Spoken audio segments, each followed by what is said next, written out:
no livro de Jó.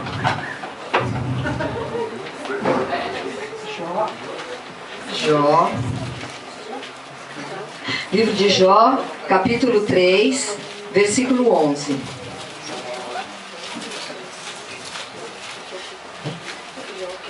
Três, 11.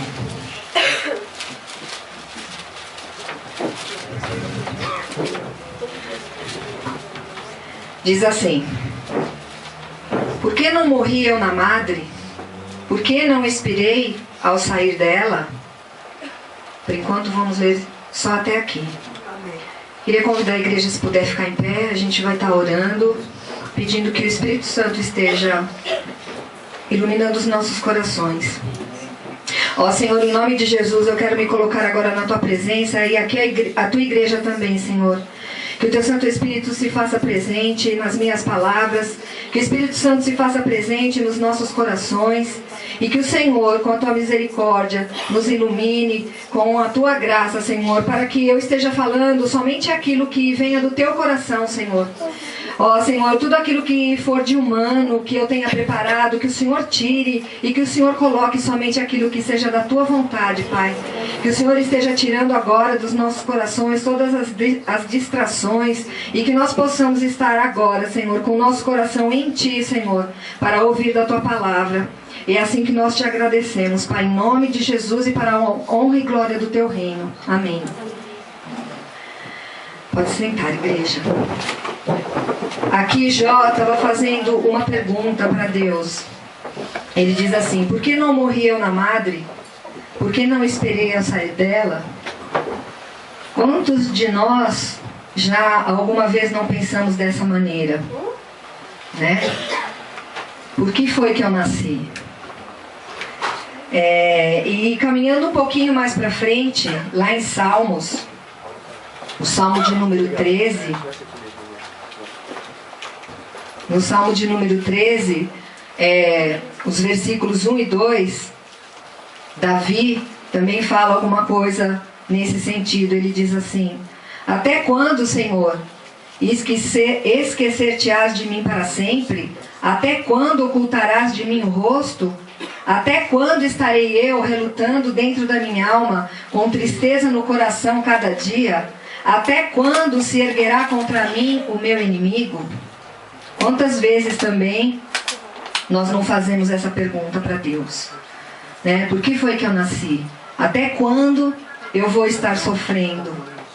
E geralmente, quando a gente passa por dificuldade, a gente sempre vem com um porquê. Por quê? Até parece que se a gente souber o porquê do sofrimento, ele vai doer menos. Às vezes a gente pensa dessa maneira. E não existe nada de errado com a pergunta por quê. Mesmo porque, se a gente quando fosse criancinha pequena assim, não ficasse perguntando por quê? Mãe, por quê? Por quê? Por quê? A gente não ia aprender nada. A mesma coisa os cientistas. Se os cientistas não ficassem perguntando o porquê das coisas, a gente ainda ia estar na era das cavernas lá. Então, não existe nenhum problema com as perguntas, mas quando essas perguntas vêm através de uma crise ou uma dúvida existencial, a gente fica como que perdido. E aí nós queremos saber as respostas. Por quê? Por quê? E quando nós estamos nessas crises existenciais, que nós começamos a fazer esse tipo de porquê, perguntar esse tipo de porquê para Deus, é porque nós estamos sofrendo. O sofrimento gera questionamento espiritual.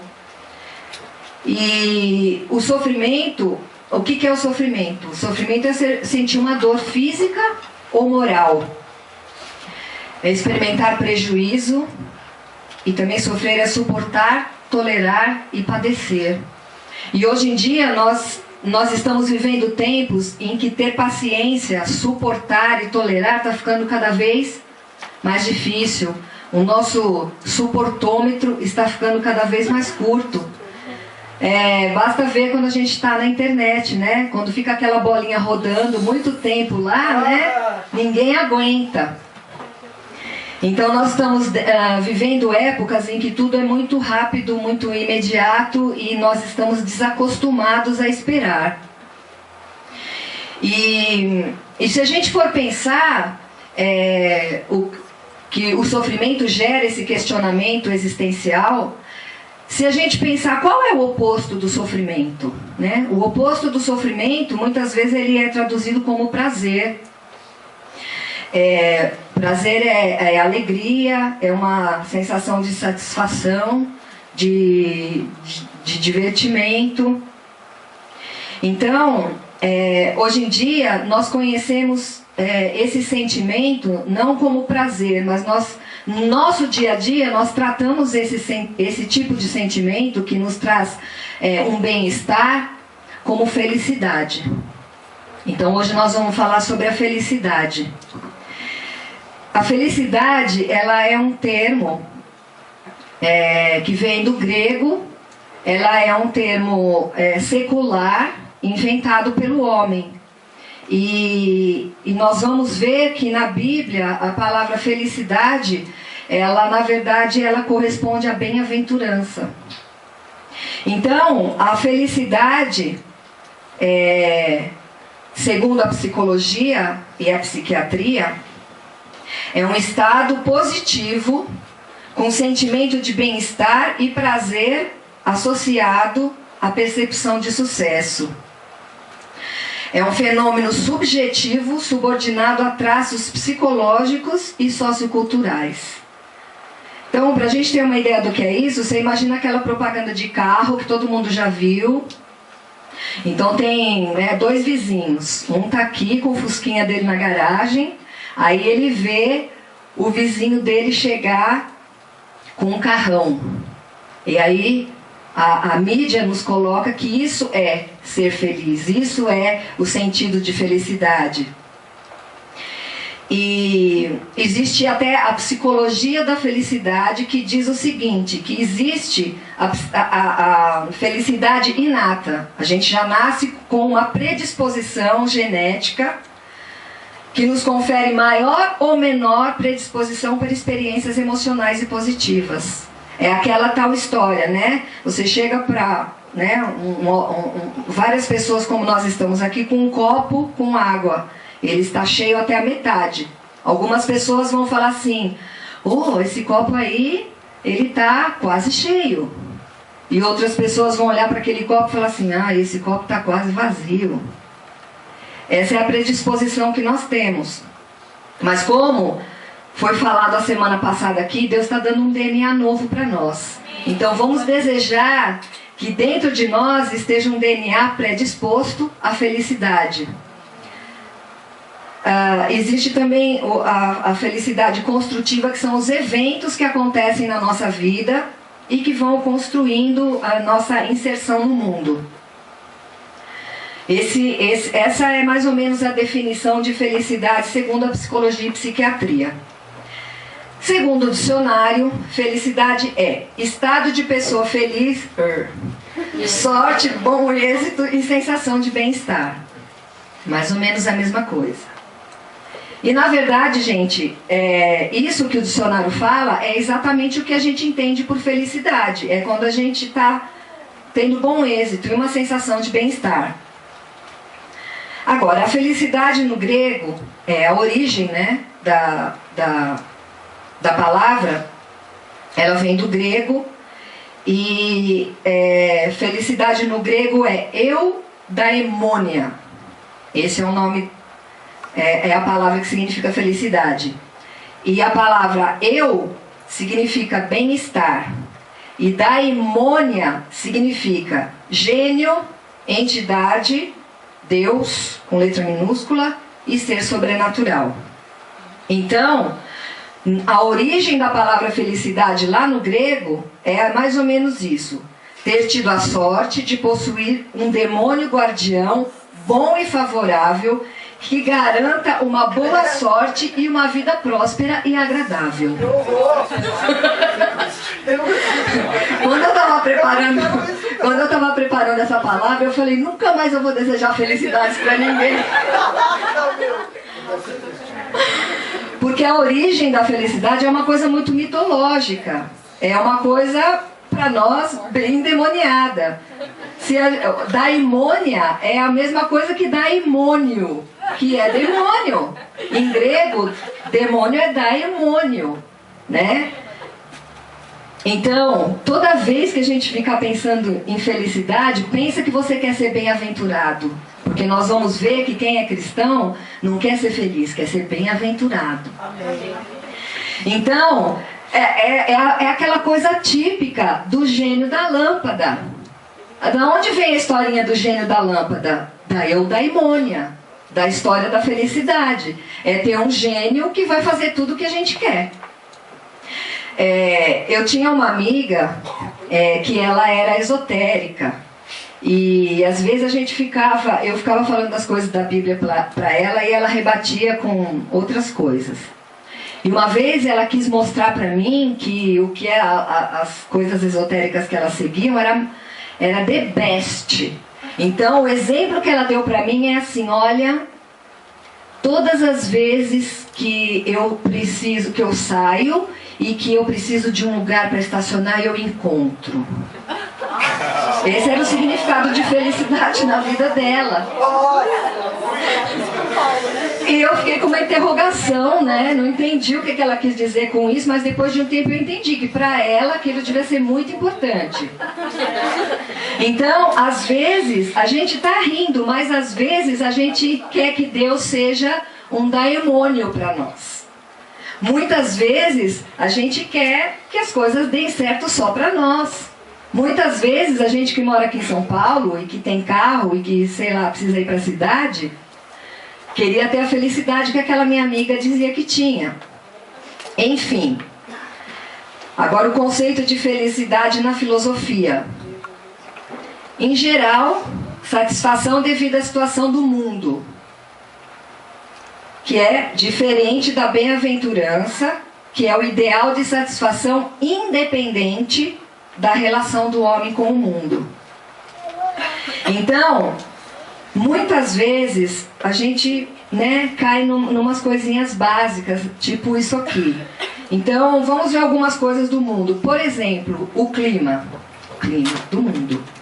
Então, minhas férias, eu planejei uma viagem, ou é um feriado, como nós vamos agora no Ibirapuera. A gente quer que faça tempo bom. E aí a gente pode até chegar e orar para Deus: ó, Senhor, faça com que quinta-feira esteja um tempo bom. Agora, gente, vocês já imaginaram quantos cristãos existem no mundo? Vocês já imaginaram que nós só temos 365 dias por ano? E que se todo cristão pedisse tempo bom, o mundo já tinha acabado por seca. Então, muitas vezes a gente fica chateado com coisas que não são para que nós fiquemos chateados. Outra coisa que pertence ao mundo e que, segundo a filosofia, ela atrapalha a felicidade do ser humano: política. Então, a economia, guerra, injustiça social. A gente liga a televisão e é impossível ser feliz. É impossível ser feliz. Fora as coisas, né? Isso aqui eu estou dizendo mundial. Fora as coisas regionais, né? Aquele bandido que matou não sei quem, o outro que trucidou não sei quem, que para nós não faz a mínima diferença saber aquilo, mas a televisão fica anunciando porque o povo gosta de sangue.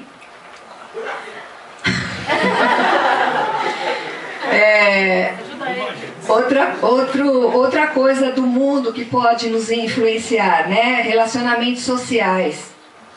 O outro, né? O meu namorado, a minha namorada, o meu chefe, como já foi falado aqui, os meus irmãos da igreja, a minha família. Família geralmente é um gerador de infelicidade. Misericórdia. Então, se a gente começar a olhar para isso aqui, a gente vai chegar a uma conclusão que realmente é impossível ser feliz. E mesmo que a gente faça uma forcinha e deixe algumas coisas para trás, e essa forcinha muitas pessoas fazem através de uso de drogas, através de uso de álcool, através de sexo ilícito, porque as pessoas, elas querem ter prazer, elas querem se sentir bem e, como está dizendo aqui, elas querem sair do mundo, porque o mundo é infeliz. Então, se a gente for ver hoje em dia, o número de jovens que se droga, a gente vai entender que esses jovens, infelizmente, eles estão à busca de felicidade, mas eles estão encontrando a morte. E algumas pessoas realmente chegam a se matar por causa disso. De infelicidade, de tristeza, de desânimo, de depressão. E os filósofos, eles já vêm estudando esse tema há muito tempo. E então eu vou dar alguns exemplos aqui só para a gente ter uma ideia mais ou menos do que esses carinhas ficavam lá matutando e pensando e que conclusões eles chegavam. Então, um filósofo chamado Tales, ele diz assim: quem tem corpo são e forte, boa sorte e alma bem formada, esse é o feliz. Então, aí algumas pessoas já se excluem aqui, porque o corpo não é forte, né? Então, já, nossa, mais da metade das pessoas não pode ser feliz. Demócrito diz assim, que a felicidade é a medida do prazer, é a proporção da vida. Quanto mais prazer você tiver, mais feliz você é. Platão relacionava a felicidade com virtude. E ele falava que feliz era quem possuía justiça, temperança, bondade e beleza. Ele se aproximava mais um pouquinho do que é a bem-aventurança para nós. Tanto é que todo mundo fala aí de amor platônico, né? O pessoal diz em geral que é você amar uma coisa, mas não querer aquilo para você.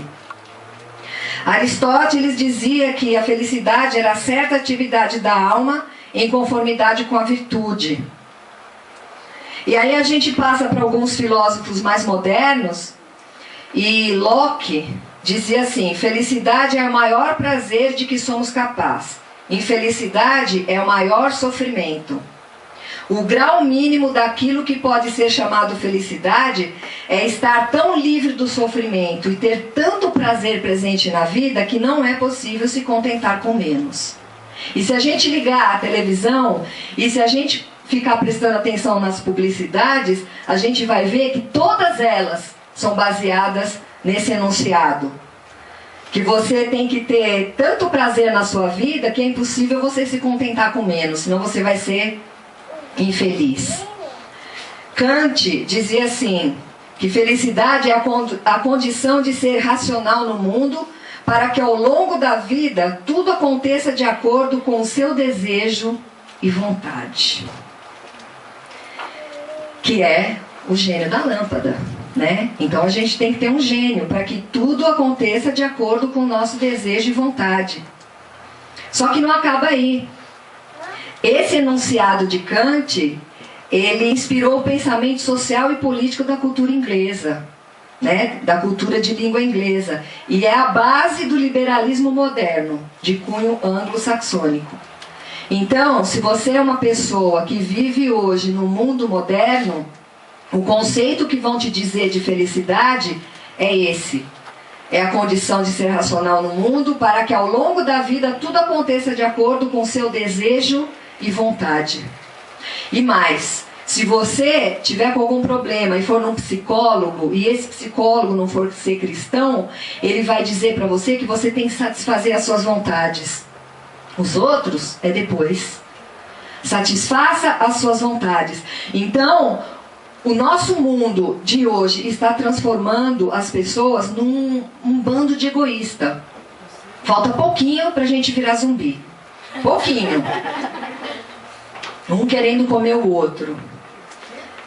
E isso também, né, que nós vemos na nossa sociedade de hoje, esse enunciado de Kant, ele nada mais é do que o hedonismo, que é aquela doutrina que diz que para você ser feliz você tem que ter o corpo sarado, você tem que ter prazeres, você tem que gozar a vida, ir pra balada, ter uma roupa, aquele boneco que a Silvia falou, que eu não sei o nome, ter uma roupa cara, porque como é que você vai na balada com uma roupa que não é de marca? Todo mundo vai olhar pra você e achar que você é um pobretão.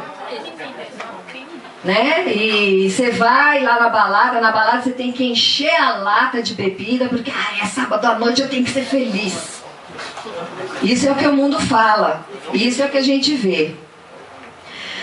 Então, é muito diferente esse conceito de felicidade com o conceito cristão de felicidade.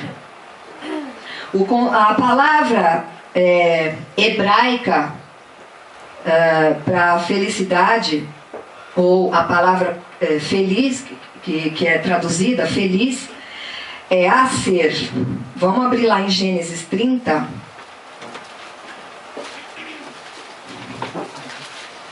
Gênesis 30, 13.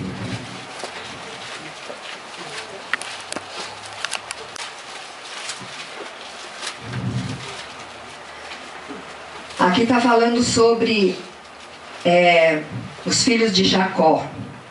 Está falando sobre Lia, ela era estéril, e Deus concedeu que ela desse à luz a um filho. Então está escrito assim, Gênesis 30, 13. Então disse Lia: é a minha felicidade, porque as filhas me terão por venturosa, e lhe chamou Aser. A felicidade na Bíblia, a bem-aventurança, eu vou usar a mesma palavra, felicidade e bem-aventurança. É só a gente lembrar que a felicidade do mundo é a eudaimônia. E a felicidade que nós vamos falar aqui é a Aser, ou são as bem-aventuranças. A felicidade ou bem-aventurança na Bíblia, ela tem a ver com relacionamento conjugal, ela tem a ver com filhos, ela tem a ver com ser salvo do inimigo, ela tem a ver com obedecer às ordenanças do Senhor, ela tem a ver com dar o dízimo, ela tem a ver com suportar sofrimento.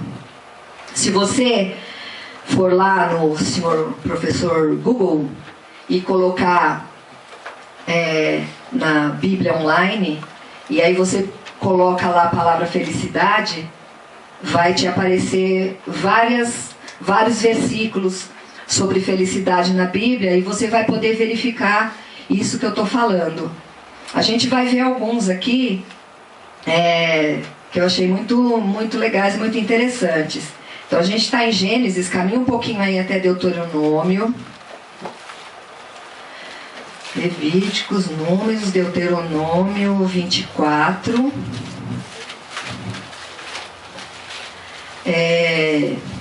5. Eu esqueço que tem que falar logo para aparecer ali, né? Deuteronômio 24, 5. Diz assim: homem recém-casado não sairá à guerra, nem lhe imporá qualquer encargo. Por 1 ano ficará livre em casa e promoverá felicidade à mulher que tomou. Que lindo! Gente, eu achei muito legal.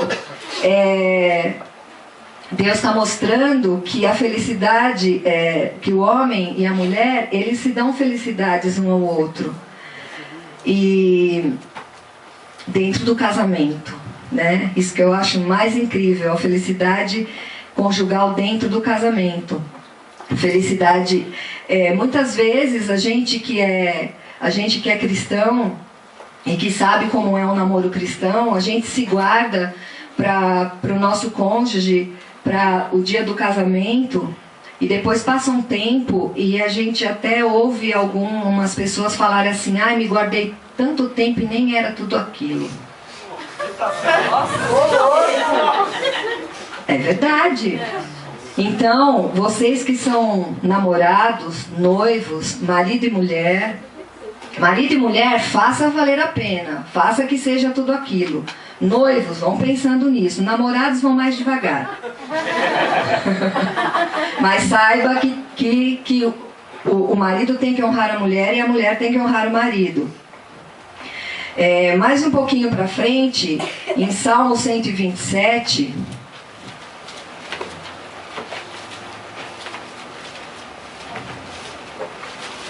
Salmo 127, 5, diz assim: feliz o homem que enche, está falando de filhos, né? Vou ler desde o 4. Como flechas na mão do guerreiro, assim os filhos da mocidade. Feliz o homem que enche deles a sua aljava, não será envergonhado quando pleitear com os inimigos à porta.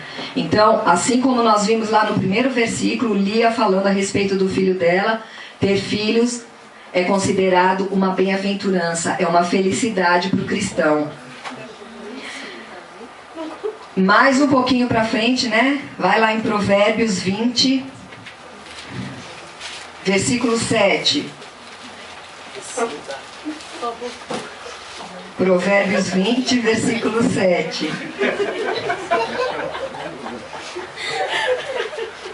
Foi, Edson? Está profetizando? Amém. Amanda, aguarde, hein? Estão falando de filho aqui, hein? Alguém está falando glória a Deus lá atrás, é a Fabiana. Provérbios 20, versículo 7. O justo anda na sua integridade, felizes lhe são os filhos depois dele. Na linguagem de hoje diz assim: feliz o filho de pai honesto. Então, a gente está vendo aqui que Deus está mostrando uma felicidade para nós totalmente diferente daquela que o mundo mostra. A felicidade para Deus está baseada em valores, está baseada em relacionamentos. Relacionamentos dentro da vontade de Deus. No Antigo Testamento, os nossos irmãos lá, né, eles não tinham essa visão que nós temos hoje. Na verdade não é visão, eles não tinham essa concepção. Não, eles não tinham essa revelação. Eles não tinham essa revelação de que existia a salvação da nossa alma, que Deus ia dar Jesus Cristo para que nos livrasse dos nossos inimigos e que nos desse vida eterna. Os profetas, eles profetizavam sobre isso, mas não era para o tempo deles, era uma coisa meio desconhecida para eles. Eles acreditavam que Deus abençoava o povo dele com isso, com um bom marido, uma boa esposa, com filhos, com que Deus livrasse eles dos inimigos mesmo ali, os carinhas que iam lá guerrear com eles. Então, tem alguns versículos aqui, ó. Estamos em Deuteronômio? Não? Já passamos, né? Então volta lá em Deuteronômio.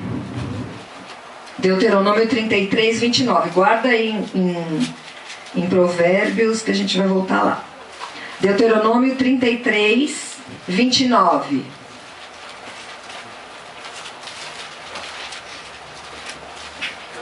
Diz assim: feliz és tu, ó Israel, quem é como tu? Povo salvo pelo Senhor, escudo que te socorre, espada que te dá alteza. Assim os teus inimigos te serão sujeitos, e tu pisarás os teus altos.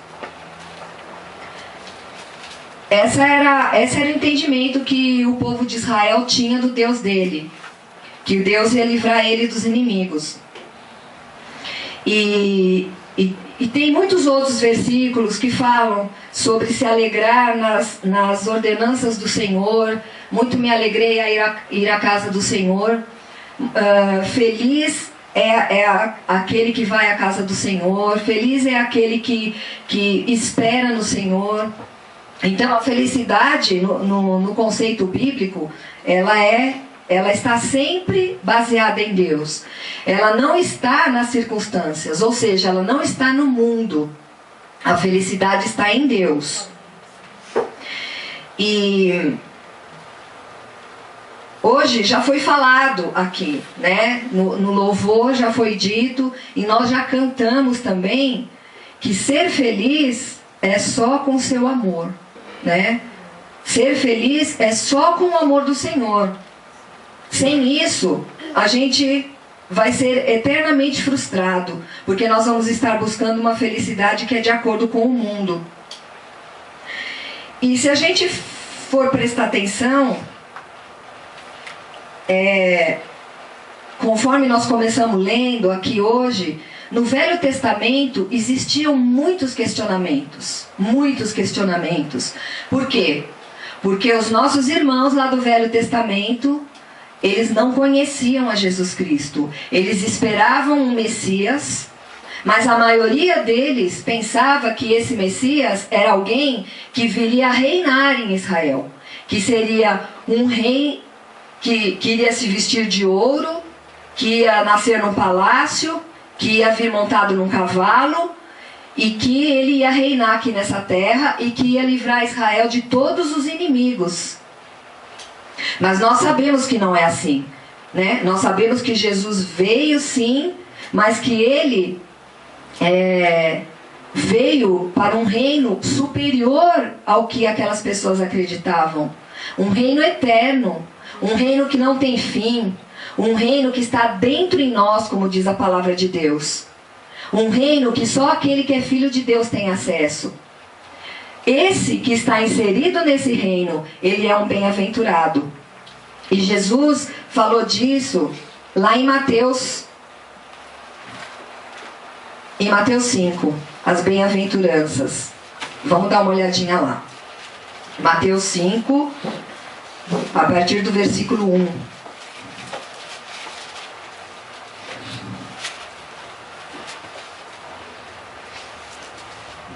Diz assim: vendo Jesus as multidões, subiu ao monte e, como se assentasse, aproximaram-se os seus discípulos. E ele passou a ensiná-los, dizendo: bem-aventurados os humildes de espírito, porque deles é o reino dos céus.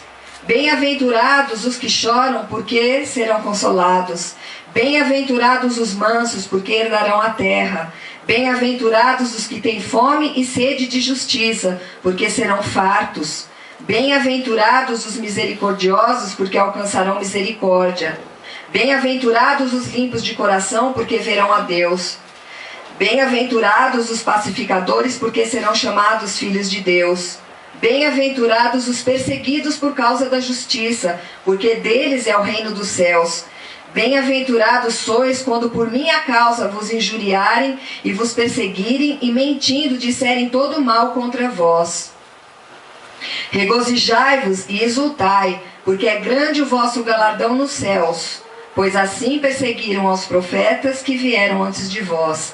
Algumas traduções, em vez de colocar bem-aventurado, coloca feliz, né? Felizes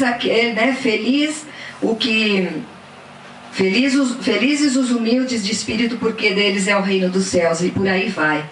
E aí a gente vê que realmente a felicidade para o cristão é muito diferente da felicidade para o mundo.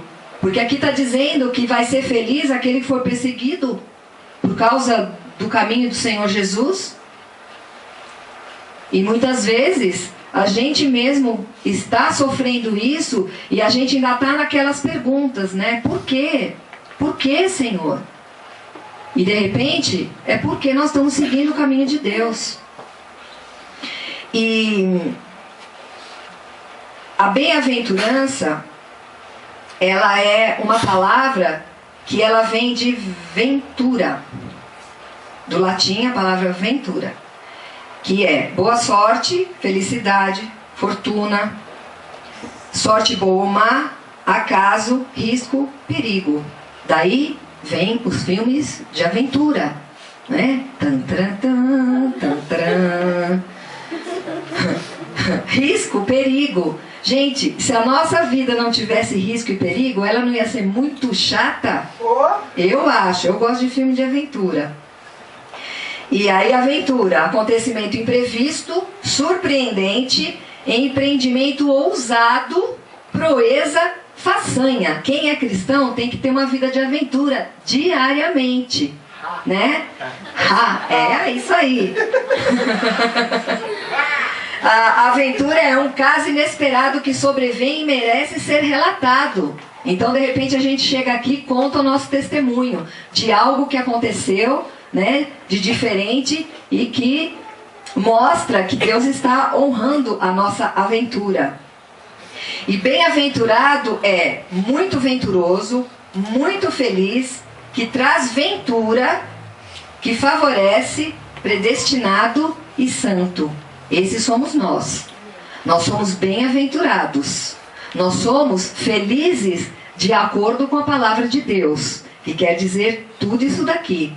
É uma felicidade que ela é fundamentada em Deus.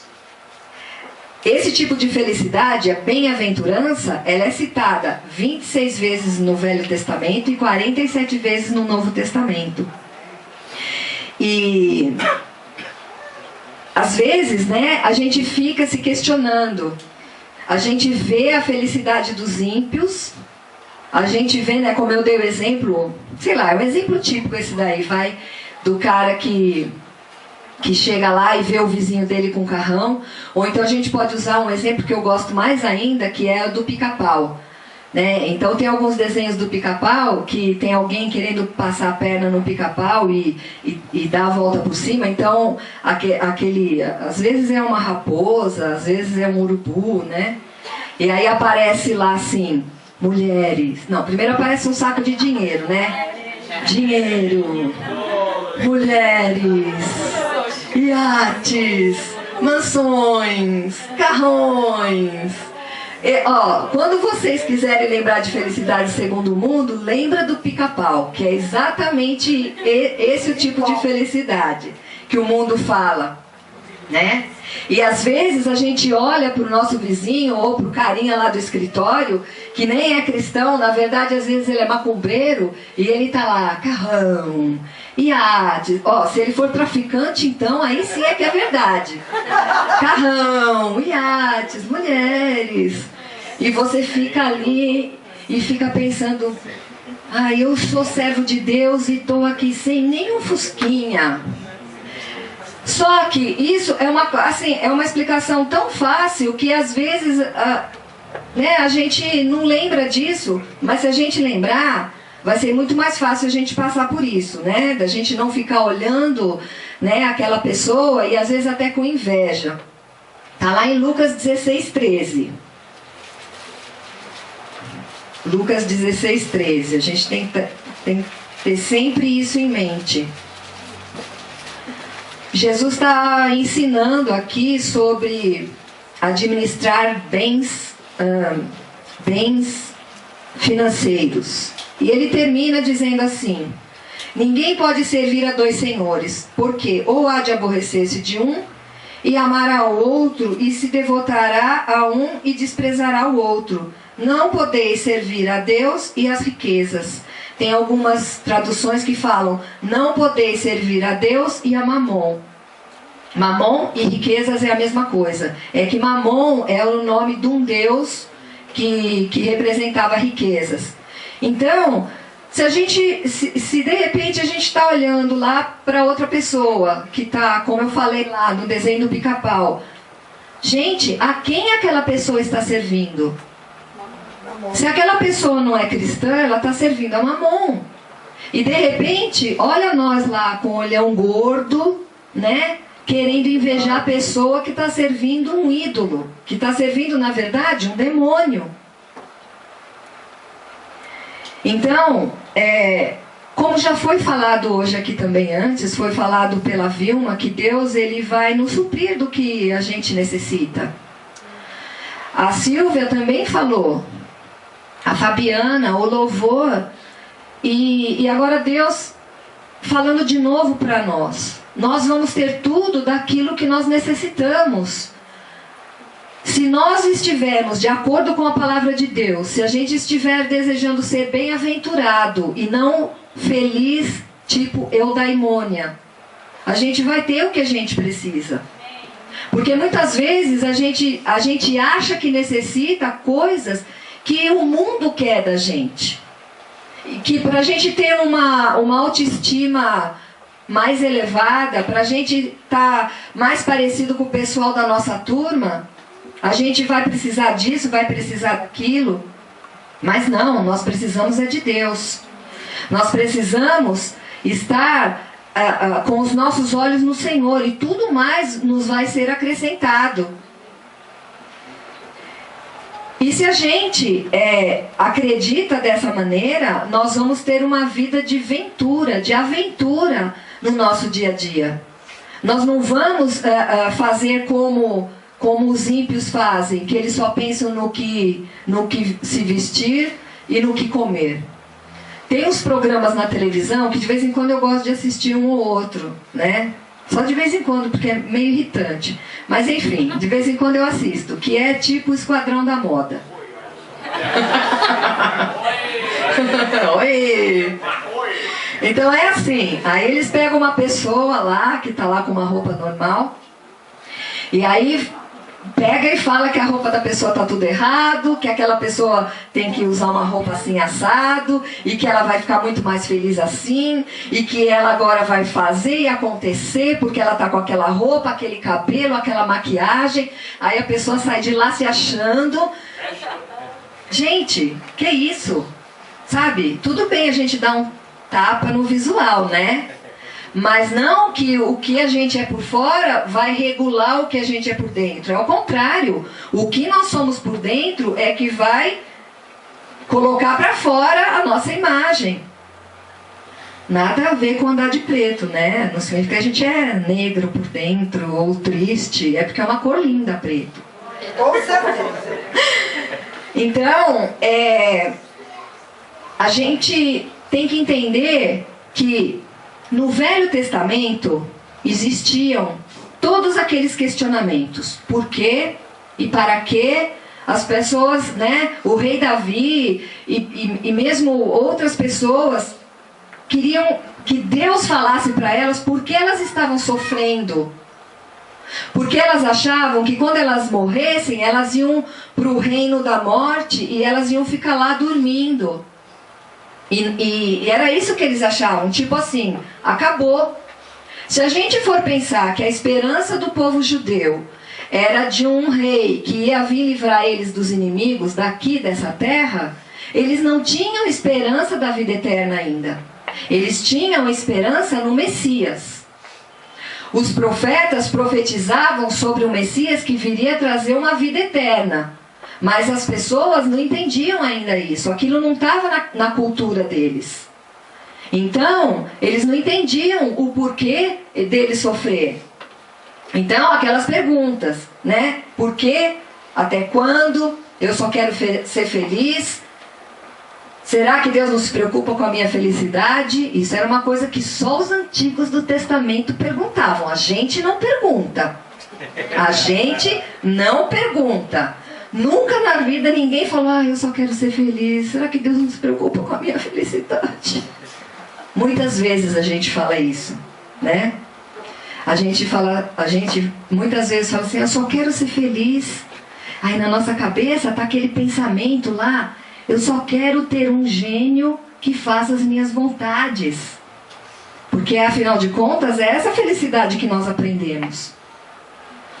Eu quero ter um gênio para mim. Eu quero ter um gênio que ache um lugar para estacionar. Eu quero ter um gênio que faça ficar só no dia que eu for no jardim zoológico. Eu quero que tenha um gênio. E muitas vezes a gente está orando para Deus e fala assim, Senhor, seja meu gênio particular. Senhor, por favor, faça a minha vontade. Sendo que a gente tem que orar e falar assim, ai Senhor, faça a tua vontade na minha vida. Aí sim a gente vai ser bem-aventurado. Assim, quem me conhece sabe que eu sou uma pessoa super calma, às vezes eu sou calma até demais, mas às vezes no trânsito eu fico um pouco estressada. E a semana passada eu estava nessa fase, assim, já fazia uns 20 dias que eu estava muito estressada no trânsito. Aí eu falei, Senhor, me ajuda, eu não quero ser estressada no trânsito, não tem nada a ver, eu tenho um adesivo no meu carro escrito Christchurch. Eu não posso dar fechada nos outros, eu não posso fazer nada que é verdade. Se eu tenho um adesivo no meu carro, eu tenho que honrar aquele adesivo que está lá, senão eu já arranco logo ele de uma vez. E assim, eu não sou de fazer nada de errado, nunca xinguei ninguém e tal, mas assim, eu me sentia estressada na hora de dirigir, falava assim, esse bando de anta, ninguém agiliza o trânsito, ai caramba, todo mundo devagar, por que não vai para aquela fila? Aí tem aqueles carinhas, sabe aquela avenida de subida e curva que tem duas pistas, numa vai o ônibus e na outra vai o resto, né? Aí tem neguinho que vai e vai indo atrás do ônibus. Aí quando ele chega atrás do ônibus, ele vê que ele tá atrás do ônibus, ele dá seta e quer passar na tua frente. E é isso que eu falo de agilizar o trânsito. Eu falo, caramba, a pessoa quando dirige, ela não tem que olhar só o carro que está na frente, ela tem que olhar lá na frente para agilizar. E eu tava assim, gente, ninguém agiliza o trânsito. Bom, enfim, isso eu orei para Deus na segunda-feira. Na terça-feira, Deus colocou um monte de anta na minha frente. E eu tive a maior paciência, porque eu pedi para Deus. Na quarta-feira, vocês lembram o que aconteceu? Nossa. Em São Paulo, na quarta-feira de manhã? O maior congestionamento de toda a história de São Paulo. E eu nunca estou de manhã no trânsito na rua, eu trabalho à tarde. Mas aquele dia o meu filho tinha entrevista no consulado para o visto americano. E quem foi levar ele? Euzinha. Eu fui levar meu filho. Quando a gente viu todo aquele bafafá, ele tinha que estar lá meio-dia. É um caminho que eu levaria 50 minutos para chegar. Eu falei, vamos sair antes. Era meu rodízio, o rodízio foi suspenso. Saímos de casa 15 para as 10. Era 20 para meio-dia, a gente ainda estava na Avenida Santo Amaro. Tudo parado. E aí eu comecei a rir, né? Falei, Senhor, eu pedi, né? Eu pedi, o Senhor mandou o maior congestionamento do mundo. Aí o que aconteceu? O meu filho desceu e foi a pé. E eu fui feliz e a bem-aventurada da vida.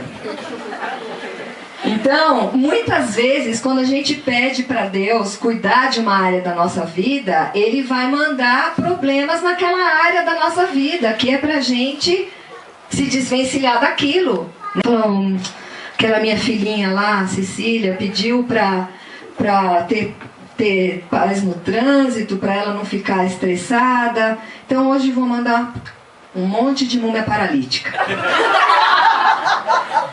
Aí no dia seguinte, minha filha até que você saiu bem, né? Ela não xingou ninguém, ela não deu fechada. Bom, xingar eu não xingo mesmo, mas ela não deu fechada. Então agora eu vou mandar baita congestionamento. Às vezes Deus age assim. E já pensou, se eu ainda estivesse com o pensamento no Velho Testamento, eu ia falar assim, ai, Senhor, misericórdia, justo agora que eu estou pedindo para o Senhor me dar paciência, o Senhor me manda para esse congestionamento. Então, quando a gente ficar com dúvidas existenciais hoje em dia, tipo assim, ai, por que eu fui nascer? Ai, por que eu vim ao mundo? Ai, por que a minha mãe foi me ter? Ai, por quê? Por quê? Por quê? Por quê? Ou então, até quando, Senhor? Até quando? Até quando? Até quando? Lembre-se que você está no Novo Testamento. Você não está mais no Antigo Testamento, onde só tinha pergunta, dúvida existencial, dúvida existencial. No Novo Testamento, a gente tem perguntas com respostas. O próprio Jesus, se você for ler os evangelhos, você vai ver que Jesus fazia muitas perguntas. Aí ele fazia lá a caraminhola dos apóstolos funcionar. E depois ele dava a resposta. Como o Marcelo Naconeschi pregou algumas semanas atrás, teve uma vez que Jesus fez uma pergunta: Senhor, por que me abandonaste? Mas aquela pergunta também tinha resposta. A resposta éramos nós. Jesus, ele morreu por nós, para que a gente saísse da velha lei, para que a gente saísse da velha aliança e tivesse uma nova aliança com Ele. E que tivéssemos esperança na vida eterna, e que a gente soubesse que essas pequenas provações que nós passamos aqui no mundo não é nada perto da glória que nós vamos ter na vida eterna. E nós insistimos em continuar no Velho Testamento. Então, Se você é o tipo de pessoa que está sempre com essas dúvidas existenciais, leia o Novo Testamento. Anote as respostas que Deus tem. Vai ser bênção para a sua vida. Vai trazer mudança para a sua vida. Aqueles velhos problemas que você tem, porque quando você nasceu, aconteceu tal coisa, ou porque a sua família tem determinados problemas. Gente, nós temos o sangue de Jesus correndo nas nossas veias. Nós temos uma outra família espiritual, que é a família do Senhor. E nós temos o poder de estender essa bênção para os nossos familiares que ainda não conhecem o Senhor Jesus. Porque a palavra de Deus diz, como já foi falado hoje aqui, eu e minha casa serviremos ao Senhor. Então, toda vez que você começar a se lamentar, você pensa, eu não estou mais no Velho Testamento, eu estou no Novo Testamento, eu estou numa nova aliança. E olha, eu desafio, você procura aqui na palavra de Deus, se no Novo Testamento tem alguma dúvida existencial que fica sem resposta. Não tem. Só no Velho Testamento, porque eles não conheciam o Senhor Jesus. Então, vamos dar uma olhadinha, vamos dar uma confirmadinha no que eu estou falando, né? Em Mateus 6, a gente tinha lido em Mateus 5 as bem-aventuranças, né? Em Mateus 6, 31 a 34.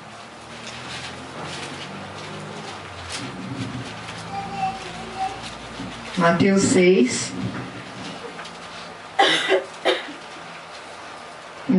Peraí que eu estou no livro errado. Vocês já acharam ela não? Misericórdia. Mateus 6, 31 a 34. Portanto, não vos inquieteis dizendo, que comeremos, que beberemos, ou com o que nos vestiremos?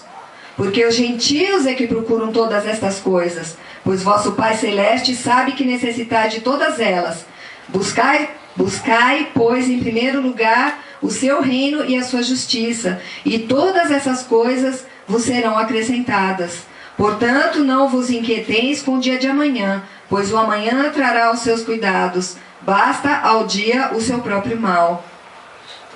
Então, aqui é uma resposta para as nossas dúvidas existenciais. É buscar em primeiro lugar o reino de Deus. Porque se a gente começar com essas perguntas, não, Deus não está interessado na minha felicidade? Sim, Deus está interessado na tua felicidade, mas Ele está mais interessado na tua salvação. E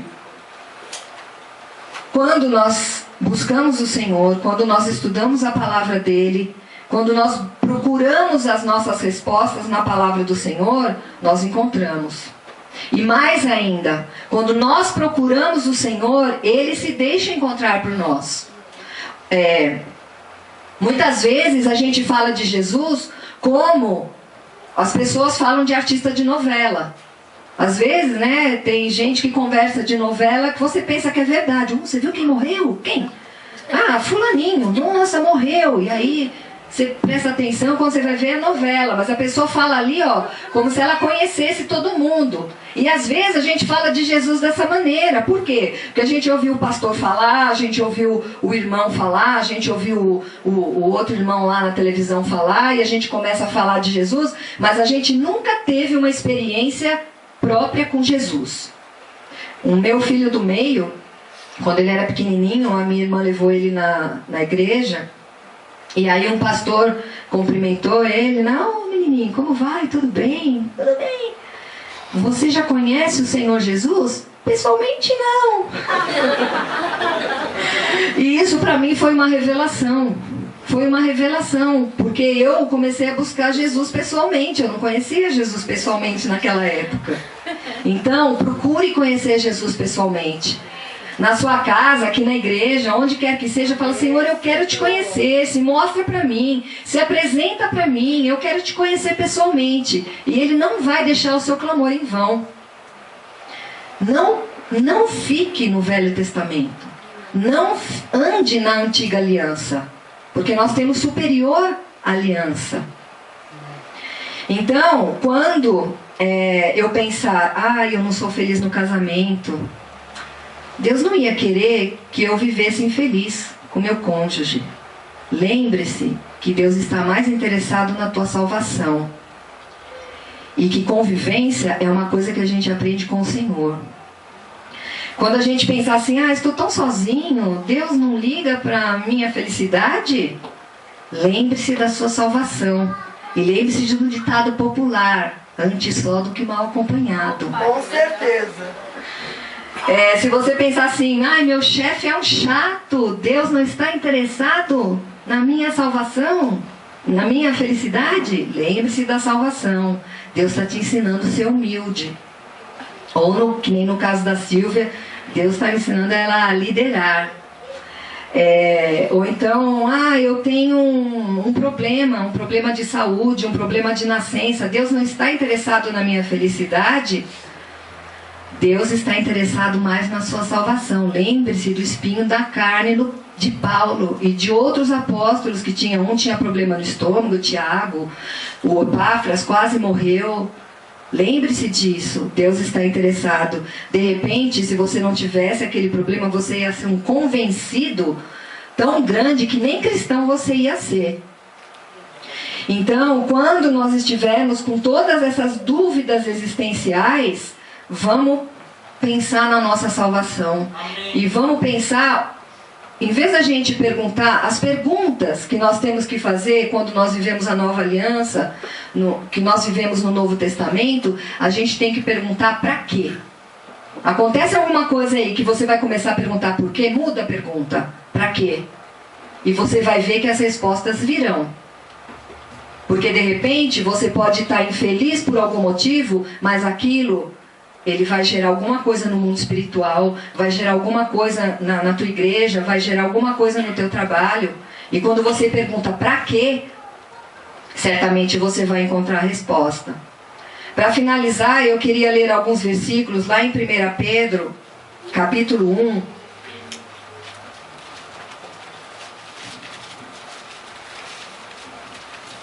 1 Pedro, lá no finzinho.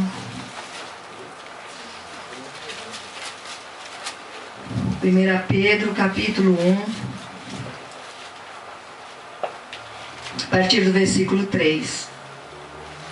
Está falando assim: Bendito Deus e Pai de nosso Senhor Jesus Cristo, que segundo a sua muita misericórdia, nos regenerou para uma viva esperança, mediante a ressurreição de Jesus Cristo dentre os mortos, para uma herança incorruptível, sem mácula, imarcessível. Imarcessível significa que ela não vai murchar. Reservada nos céus para vós outros, que sois guardados pelo poder de Deus mediante a fé, para a salvação preparada para revelar-se no último tempo. Nisso exultai, embora no presente, por breve tempo, se necessário, sejais contristados por várias provações, para que, uma vez confirmada o valor da sua fé, muito mais preciosa do que o ouro perecível, mesmo apurado por fogo, redunde em louvor, glória e honra na revelação de Jesus Cristo, a quem, não havendo visto, amais, no qual, não vendo agora, mas crendo, exultais com alegria indizível e cheia de glória, obtendo o fim da vossa fé, a salvação da vossa alma. Pois a respeito dessa salvação que os profetas indagaram e inquiriram, os quais profetizaram acerca da graça a vós outras destinada, investigando atentamente qual a ocasião ou quais as circunstâncias oportunas indicadas pelo Espírito de Cristo que neles estava, ao dar de antemão testemunho sobre os sofrimentos referentes a Cristo e sobre as glórias que os seguiriam. A eles, os profetas, foi revelado que não para si mesmo, mas para vós outros ministravam as coisas que agora vos foram enunciadas, por aqueles que pelo Espírito Santo enviado do céu, vos pregaram o Evangelho, coisas essas que os anjos anelam prescrutar. entender. Por isso, cingindo o vosso entendimento, a nossa inteligência, sede sóbrios e esperai inteiramente na graça que vos está sendo trazida na revelação de Jesus Cristo. Como filhos da obediência, não vos amoldeis as paixões que tinhais anteriormente na vossa ignorância. Pelo contrário, segundo é santo aquele que vos chamou, tornai-vos santos também vós mesmos, em todo o vosso procedimento, porque escrito está: sede santos, porque eu sou santo. Ora, se invocais como Pai aquele que, sem acepção de pessoas, julga segundo as obras de cada um, portai-vos com temor durante o tempo da vossa peregrinação, ou seja, a nossa vida aqui na terra, sabendo que não foi mediante coisas corruptíveis como prata ou ouro que fostes resgatado do vosso fútil procedimento, que vossos pais vos legaram, vossos pais vos deixaram, mas pelo precioso sangue, como de cordeiro sem defeito, sem mácula, o sangue de Cristo, conhecido com efeito antes da fundação do mundo, porém manifesto no fim dos tempos, por amor de vós, que por meio dele tendes fé em Deus, o qual o ressuscitou dentre os mortos e lhe deu glória, de sorte que a vossa fé e esperança estejam em Deus. Aqui a palavra de Deus está dizendo que o fim da nossa fé é a salvação da nossa alma. Que nós somos peregrinos aqui nessa terra e que nós devemos ser santos, assim como o Senhor foi santo. Isso é ser bem-aventurado. A gente chegar no último dia, né, no dia do juízo final, aonde a razão vai ser exterminada, como nós cantamos aqui, né? A música geralmente do final do culto mais pedida diz isso, que no dia do juízo final a nossa razão vai ser exterminada. E nós hoje em dia vivemos uma vida querendo ter razão. Nós devemos querer ter amor e não razão. E diz aqui finalmente nessa passagem que tudo isso nos foi dado pelo precioso sangue de Jesus Cristo. E que nós, que somos aqueles da nova aliança, nós somos felizes e bem-aventurados. Mas não a felicidade eudaimônia. Nós somos felizes segundo a vontade de Deus. Amém. Nós somos felizes não por aquilo que nos cerca. Nós somos felizes porque nós temos fé em Deus. Porque nós temos o sangue de Jesus Cristo sobre a nossa vida. Queria pedir para a igreja ficar em pé. E eu quero orar para que nós todos possamos receber essa nova aliança na nossa vida. Que a partir de hoje a gente não viva mais no Velho Testamento. Que a partir de hoje a gente viva a nova aliança no sangue de Jesus Cristo nas nossas vidas. Que a gente seja bem-aventurado na entrada e na saída.